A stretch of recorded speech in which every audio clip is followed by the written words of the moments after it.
கானகத்திலே நாங்கள் படாத கஷ்டம் இல்லையே கண்ணா. என்ன புரத்தியாக வர சொல்லி அந்த அத்தி நகர் போ சொல்றியண்ணா. அந்த அத்திபுரம் போவதற்கு எனக்கு அச்சம் பயமா இருக்கிறது அண்ணா. ஏமா காரணம் என்ன அண்ணா? அண்ணா விருத்த போந்த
படும்பாவியாகப்பட்ட துரியோதனன் ஆகப்பட்டவன் எங்களை இந்திராபுரி பட்டணத்திலே நான் ஒரு ராணியாகவும் என் மன்னவர் ராஜாவாகவும் ஆண்டு கொண்டிருந்தோமே. எங்களை விருந்துக்கென்று வரவழைத்து விகடம் கண்டு ஜெகனியை விட்டு சூதினால் பகடையாடி நாடு நகரம் எல்லாம் என் கணவர் தோற்று விட்டாராம். உண்மைதான். என் கணவர் தன்னையும் தோற்று தம்பி மாரையும் தோற்று என்னையும் சூதாட்டத்திலே வைத்து தோற்று விட்டாரான்னா. அப்படி தோற்ற பிறகு அந்த நேரத்திலே துரியோதனாகப்பட்டவன் படுபாவி துச்சோதனே வாடா என்று துச்சோதனை அளித்தாராம். அந்த துச்சோதனனை அனுப்பி அவன் என்ன செய்தான் தெரியுமா? என்னம்மா? அண்ணா கற்றே குடல் பிடித்தே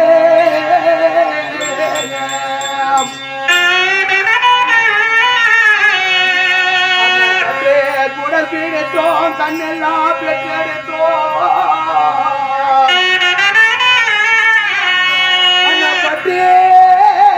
என்ன துயலூரியே பாண்டவர் பார்த்திருந்தார்.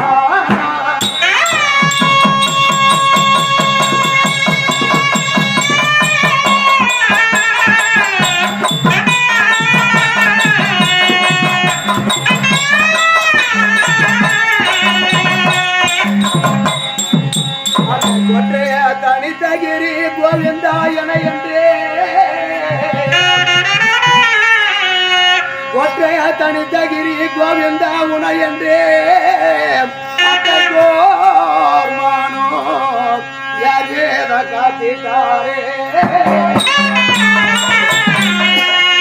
எழுக செய்தான் அண்ணா. தங்கா துரியோதனன் அந்த துச்சோதனனை அனுப்பி கொண்டு வா, அந்த அடிமையா போன நங்கையே கொண்டு வா என்று சொன்ன உடனே துச்சோதனன் ஓடி ஓடி வந்து இந்த சிகை என்று சொல்லக்கூடிய கூந்தலை பற்றி விட்டான் அண்ணா. கூந்தலை பற்றி அந்த அஸ்தாபுரி தெரு வீதியை எடுத்துக் கொண்டு வந்து கண்ணை இமை கொட்டும் முன்பதாக ராஜசபையிலே போட்டு விட்டான் அண்ணா.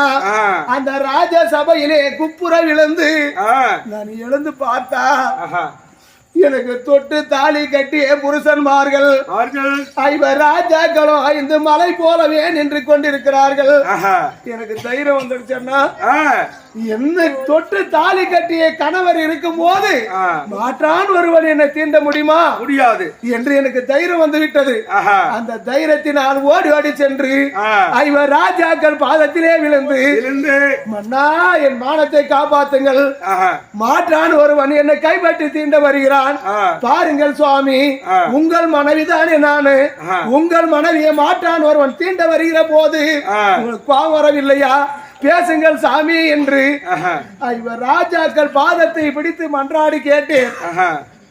கை கட்டி தலை குளிந்தவர் வாய் திறந்து ஒரு வார்த்தை பேசலன்னா அப்போது இவர்கள் பேச கிடையாது என்று ராஜசபையிலே நான் நியாயத்தை கேட்டேன்னா இந்த ராஜசபையிலே தாய் தந்தைமார்கள் எல்லாம் வந்து கொண்டிருக்கிறார்களே, முதலாக என் மன்னவர் என்ன சூதாட்டத்திலே வைத்து தோற்று விட்டாரா, இல்ல தன்னை தோற்று என்னையத்து மற்ற என்ன தோற்றாரா என்று கேட்கிற போது ராஜசபையில யாரும் பேசலன்னா பேசாமல் இருக்கக்கூடிய பார்த்து துரியோதனாகப்பட்டவன், தம்பி துச்சோதனா, இந்த பாஞ்சாலியை 60ஆம் படி மேடை ஏற்றி சரமரியாக துயிலுரித்து நிரவணமாக்கி என் வளத்துடன் வேற அமர செய்யடா துச்சோதனா என்று சொல்லிவிட்டார்.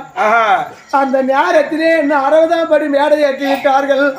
துச்சோதனன் சரமறையாக துயிலுரிக்கிறான். துயிலுரிக்கும் போது மன்னவரை நம்பினேன், எனக்கு ஆதரவு கிடையாது.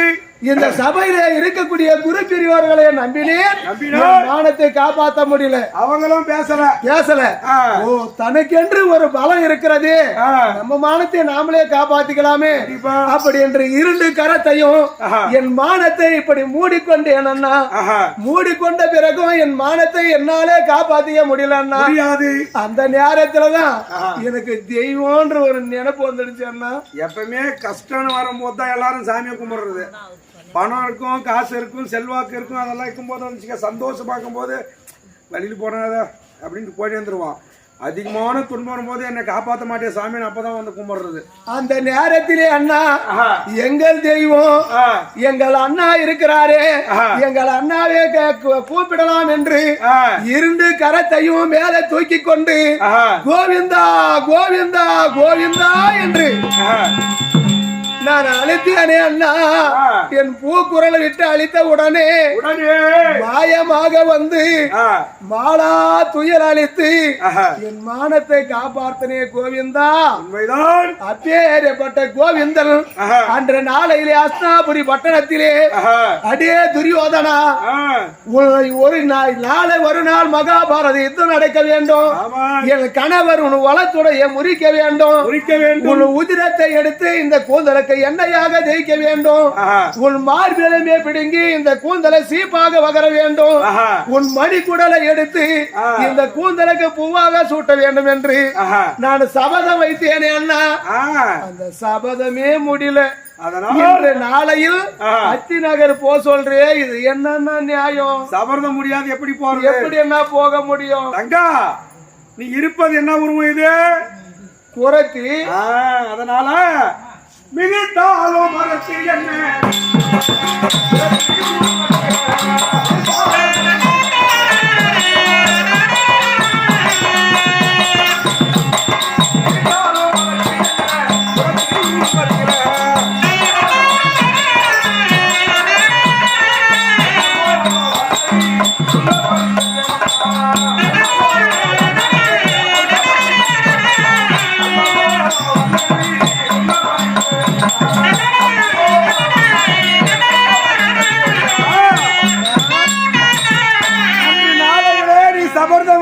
பாஞ்சாலி உருவத்துல.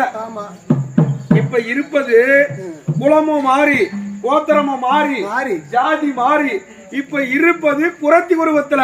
எங்க ஜாதியவே மாத்திட்டியா? ஆமா, எல்லாமே மாறி இப்ப நீ குறத்தி உருவத்துல இருக்கிற. சரி, இந்த குறத்தி உருவத்தோடு அஸ்னாபுரம் போனா தோஷம் இல்லம்மா? அப்படியா? ஆமா அண்ணா, அத்தி நகர் போனா தோஷம் கிடையாது, அதுக்கு என்ன மெரித்தா தோஷம் கிடையாது தோஷம் கிடையாதுன்னு சொல்றீங்க. மிரண்டவருக்கு இருண்டதெல்லாம் பேயன்னு சொல்லுவாங்க. கண்டிப்பா. அதனால அன்று நாளையிலே அஸ்னாபுரி பட்டணத்திலே என் உடலாகப்பட்டது மிரண்டு விட்டது.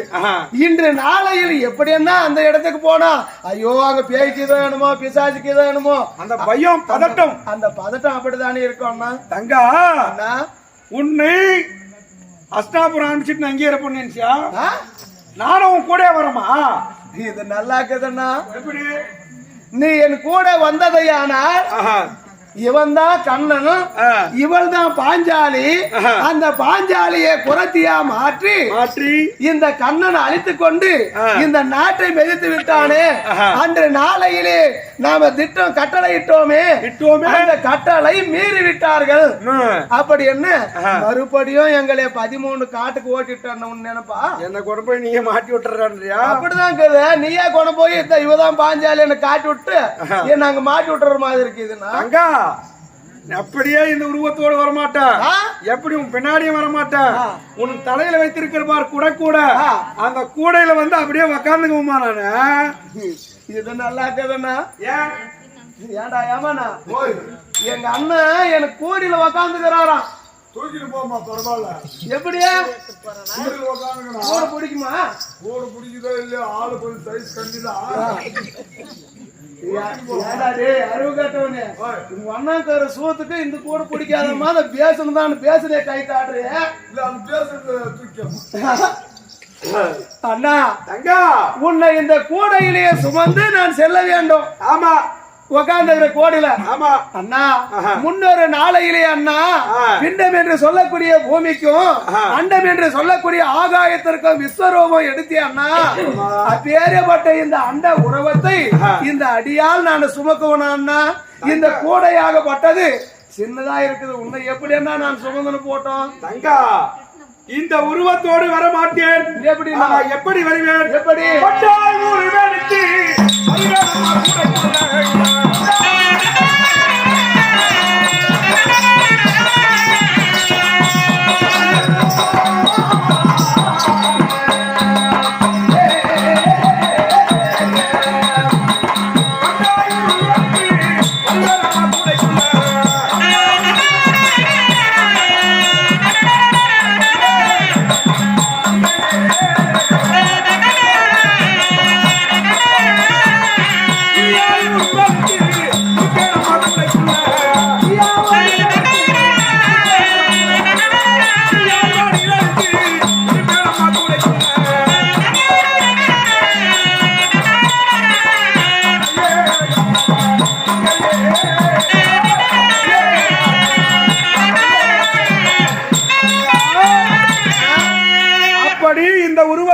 உன் கூடையிலே வரமாட்டேன். சரி, வண்டாக உருவெடுத்து வருவேன் அம்மா உன் கூடைக்குள்ள.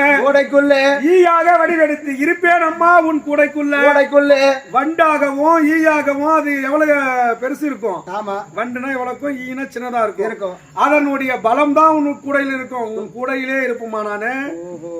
அண்ணா, ஒன்றாகவும் ஈயாகவும் ஒடிவெடுத்து என் கூடையில் நீ அமர்ந்தது யானா? கூடை நான் என் கையில வச்சுன்னுக்கிறேன். நான் தலைமையில இருக்குது. ஆமா, அதனால நான் இந்த வழியில அப்படியே போனோம்னா எனக்கு டவுட் வந்துடும். அண்ணா சொன்னாரு, அண்ணா வந்துக்குவாரா இல்லையா, கூடையில இருப்பாரோ இல்லையோ அப்படின்னு இந்த கூடையை எடுத்து இப்படி கையில எடுத்து பாக்குறது. ஓ கராராணிக்கு திரும்பி தலைமையில வச்சுட்டு 2 அடி வச்சேன்னு வச்சுக்கோ, திரும்பணும் சந்தியாக்கு வாங்க. ஆமா, திரும்பணும் அண்ணாக்கு வாரா அப்படின்னு நான் தலைமையிலையும் கைக்கும் இறக்கி பார்த்தனே. இந்த தெருவில் போனோம்னா பேரு இந்த குறத்தி, இந்த குறை கூட எங்க திருநோட்டுக்குறாட்டுக்குது.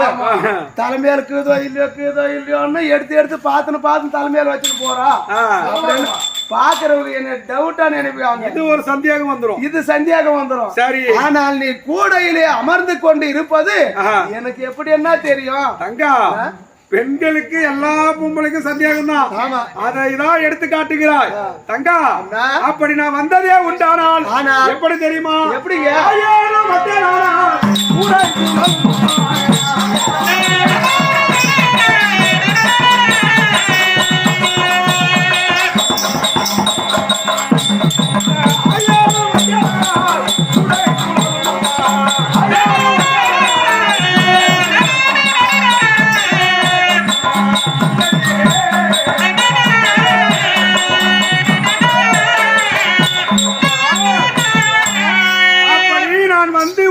குறக்கூடையில் அமர்ந்ததே உண்டானால் ஆனால் உன் கூடையாகப்பட்டது சுழலும். ஓஹோ. அப்படி சுழன்றால் அண்ணன் வந்து விட்டார் என்று நீ அறிந்து கொள்ளலாம். அப்படியா? ஆமா. கூடை சுரண்டால் அண்ணன் கோவிந்தன் வந்துட்டாரு அப்படி என்று நீ தெரிந்து கொள்ளலாம். அண்ணா உன்னை நம்ப முடியாது. செக் பண்றியா? ஆமா. இங்க இருந்து அனுப்பிட்டு நீ இங்கே நின்று போயிட்டா நாங்க ஏடா போனோம்னு நின்னுட்டேன்னா அப்ப நானாக இருக்கிறது. ஆமா ஆமா ஆமா ஆமா. சந்தியாகன்னு வந்தா அதை கிளியர் பண்ணிடணும். அதனால நான் இப்பயே செக் பண்ணிடணும். செய்மா. ராஜா ரமண கோவிந்தா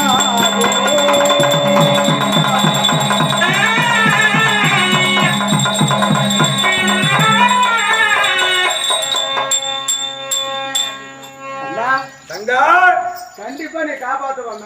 நம்பிக்கை இருக்குதா? நம்பிக்கை போது, நம்பிக்கை இருக்குது. சரிம்மா. ஆனால் நான் சென்று அந்த அஸ்னாபுரி பட்டணத்திலே அந்த நாட்டை மெரிச்சிட்டு மட்டும் வந்துட்டா போதுமா இல்ல அங்க ஏதாவது எனக்கு வேலையா? அங்க அஸ்னாபுரத்துல போய் நீ குறி சொல்லணும். குறி சொல்லணும்? ஆமா. நடந்தது, நடப்பது, நடக்க போவது முக்காலமும் சொல்லணும். அப்படி குறி சொல்லி அங்க இருந்து சென்னல் வாங்கி வரணும்.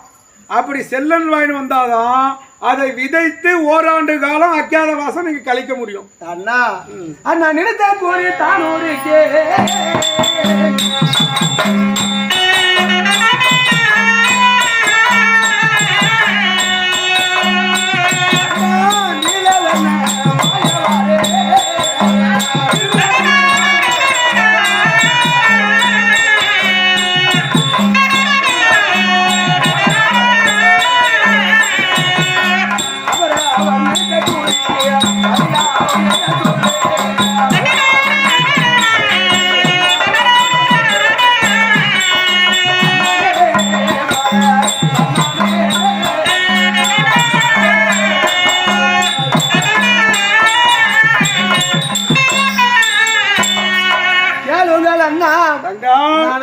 பின்ன எப்பாவது குறைத்தி வடிவத்திலே சென்று யாருக்காவது நான் குறை உரைத்திருக்கிறேன் அண்ணா.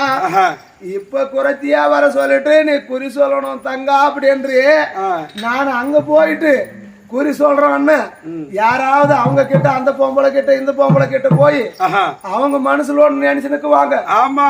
நானும் ஒண்ணு சொல்லுவேன். என்னடா இந்த குறைத்தி நம்ம மனசுல ஒரு குறை இருக்குதுன்னா நாம நினைத்திருப்பது ஒன்று, இந்த குறைத்தி சொல்வதே ஒன்று. அப்படி என்ன இந்த குறைத்திய விடக்கூடாது, ஊரே விட்டு ஓட்டிடணும்னு என்ன வெட்டிட மாட்டாங்களான்னா? தங்கா நினைத்த கூறி நீ ஊரைக்கே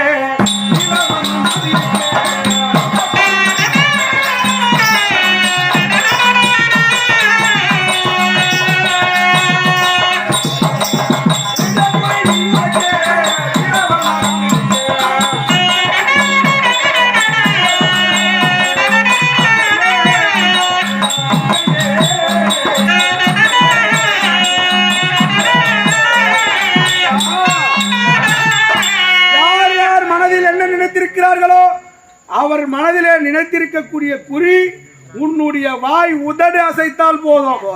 எல்லாமே நானே சொல்லிடுவேன். உன்னுடைய உதடு மட்டும் அசைத்தால் போதும். அது மட்டும் கிடையாது. என் கையில் இருக்கும்படியான வீணநாதம் என்று சொல்லக்கூடிய இந்த புல்லாங்குழலை தருகிறேன். இதை கையிலே வைத்துக் கொண்டு எப்பவுமே பாரு, இப்ப இந்த குர்த்திகளும் குறி சொல்றதுக்கு பாரு, இப்படி கையில வச்சு இப்படி வச்சு பாக்குவாங்க. அதை போல இந்த வீணநாதத்தை தருகிறேன், இதை பெற்றுக்கொள். அதோட மட்டும் கிடையாது, குறிக்கோளை வச்சுக்கிட்டா ஆமா அவங்க கையை நேற்று சொல்லி அவங்க கையில வச்சு என் நெத்தில வச்சு அவங்க கையில வச்சு. ஆமா. அப்படி நிறைய வந்து பள்ளியில மேல்மலையூர்ல இருக்கிறாங்க. அவங்க நிறைய பேர் கூப்பிட்டாங்க என்னத்துக்கு குறி பாக்குறதுக்கு. அதனால் நாமளே ஒரு குறிக்காரன், நாம எங்க பாக்குறதான்ட்டு வந்துட்டியா அப்படிதான் சொல்லிட்டாரு இவரு. அதனால இந்த வீணநாதத்தை தருகிறேன், சரி. வைத்துக்கொள். நீ வந்து ஒரு அழகான பெண்மணி. ஆமா தன்னந்தனியாக சென்றால் ஆமா போகக்கூடிய வழியிலே பல வாலிபர்கள் உன்னை தவறான முறையிலே எண்ணுவார்கள். ஆமா அதனால் உன்னுடைய இளைய கணவனாகிய சகாதேவனை கை குழந்தையாக்கி தருகிறேன். கை குழந்தையாக்கி என் கையில் கொடுத்துக்கிறியா? கொடுக்கிறேன், இடுப்பிலே வைத்துக்கொள். அவனை எந்த சூழ்நிலையும் வாடா போடான்னு கூட்டுறாத. சரிண்ணா. ஏன்னா அவன் வீட்டுக்காரன் ஐயா